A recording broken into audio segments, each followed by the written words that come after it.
বুবলি এবং দিঘির skin tone এবং তাদের মুখের যে কন্ডিশন সেটা খুব কাছে থেকে কোনো এক সাংবাদিক জুম করে তাদের ভিডিও নেয়, যেখানে দেখা যায় বুবলি এবং দিঘির মুখের কী অবস্থা। আমরা যারা মনে করি নায়িকা মানে হচ্ছে তাদের স্কিন টোন অনেক হেলদি এবং তাদের আমাদের মতো ফেসে তেমন কোনো প্রবলেমস নেই যেগুলো আমরা সবসময় ফেস করি।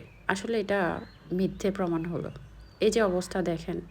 তবে যাই হোক, আমার কাছে মনে হয় বুবলি দিঘির চেয়ে অনেকটাই ভালো আছেন। মুখের যে অবস্থা দেখলাম দিঘির, বুবলির চেয়েও অনেক ছোট দিঘি, যেটা আমরা অনেকেই জানি। দিঘিকে আমরা ছোটোবেলায় যেভাবে দেখেছি, খুব মিষ্টি একটা মেয়ে ছিল দিঘি। খুব সুন্দরভাবে কথা বলতে পারতো এবং তার অভিনয় সবার মন কিংবা হৃদয় জয় করেছিল। সে দিঘি বড় হয়ে যেভাবে উপস্থাপন হলো আমাদের সামনে, সেটা অনেকের কাছে আনএক্সপেক্টেড ছিল। অনেকে নতুন কিংবা বড় দিঘিকে সেভাবে মেনে নিতে পারেনি। যাই হোক, বুবলি আমার কাছে মনে হলো দিঘির চেয়েও অনেকটাই ভালো আছেন।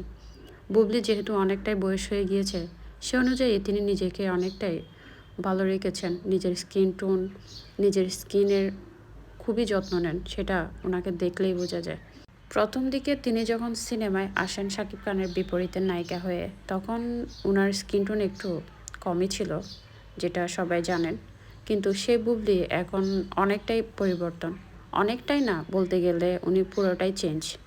অন্যদিকে আমাদের অপু বিশ্বাসের কথা যদি বলি, উনিও কিন্তু অনেকটাই নিজেকে পরিবর্তন করেছেন। তিনি প্রথম দিকে যেমন ছিলেন সিনেমায়, তেমনটা এখন আর নেই।